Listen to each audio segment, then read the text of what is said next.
guys, getting ready to walk here soon. Got some running to do first. And we're going to start off this week. This whole week's going to be about mental illnesses. Today, I think we'll talk about the panic attack. That's right.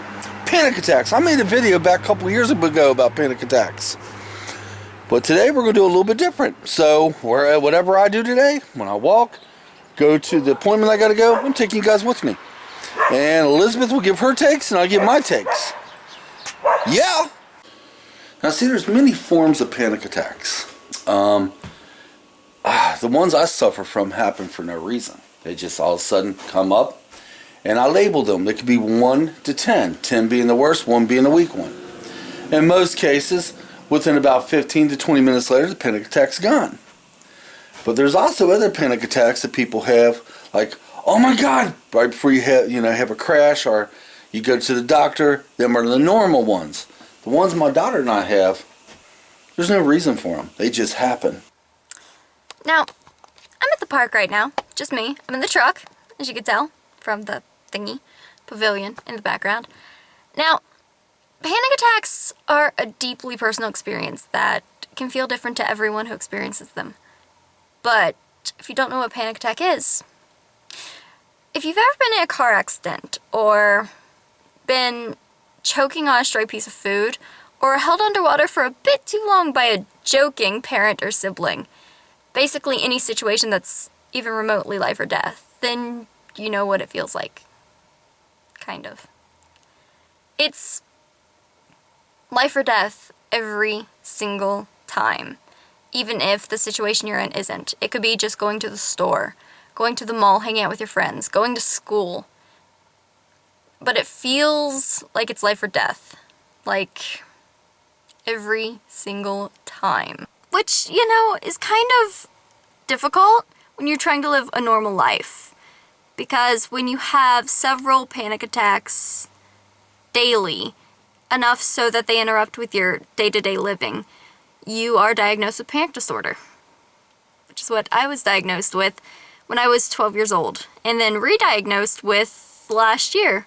Which, no surprise to me there. I have to take 30 milligrams of Celexa daily, and I go to therapy once a week.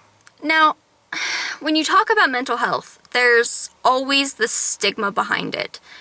And I think it comes from our society that tells you if you're not working, if you're not going to school, if you're not being productive, then you're not really a human being. And that's wrong.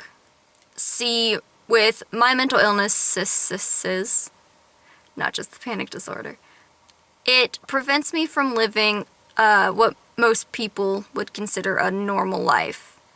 What is normal, I ask? We don't know. But it prevents me from getting a job right now, which is why I'm in therapy. Going to school, which kind of hard to get a job if you're not in school, if you don't have a degree. Difficult, but not insurmountable.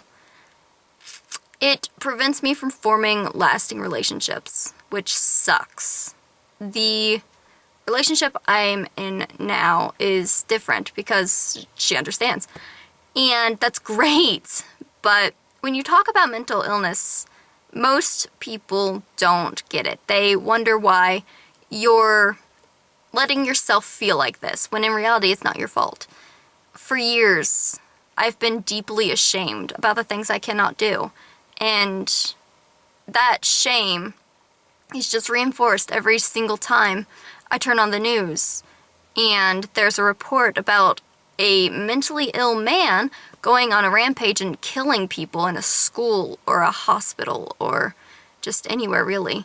If you're white and you shoot someone, you're labeled mentally ill, which is stupid because most of us, we aren't murderous. The person we're most likely to kill is ourselves.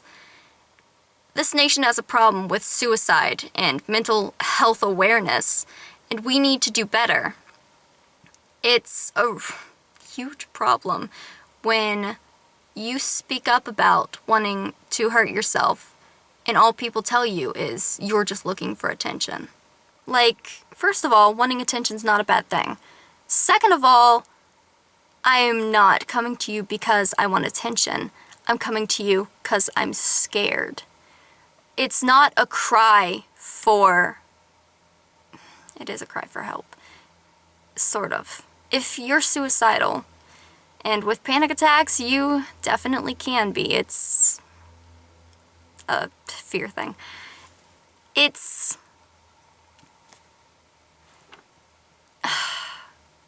hard to speak out about it, basically.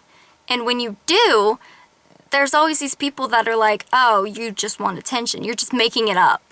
And it's like, no. Why on earth would I make this up? There are people that do. But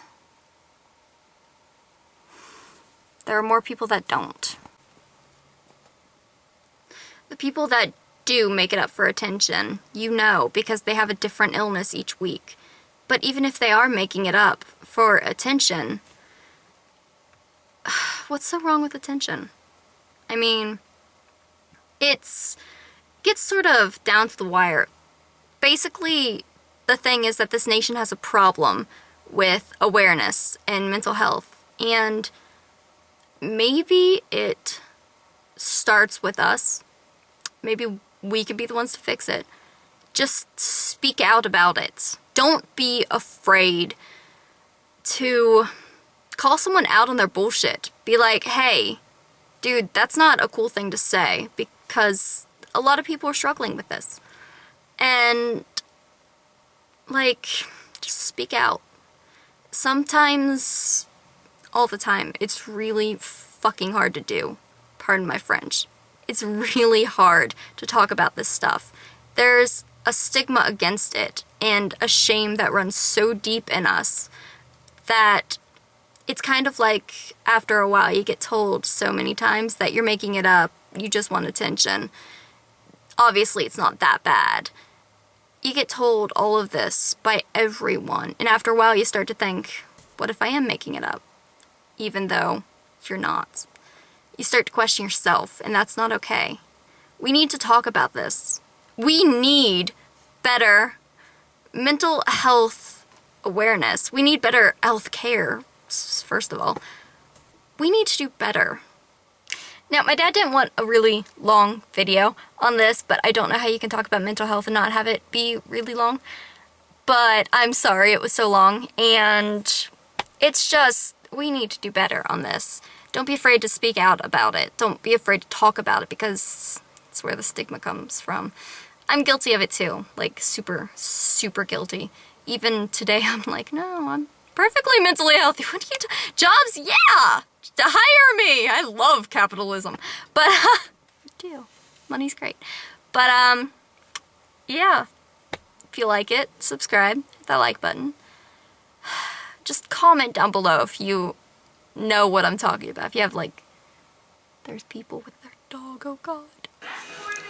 Okay, now I'm back home. TV's going.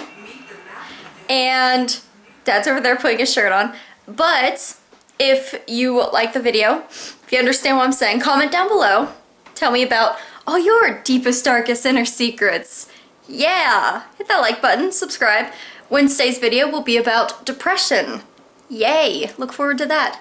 So, come on, let's get out of here.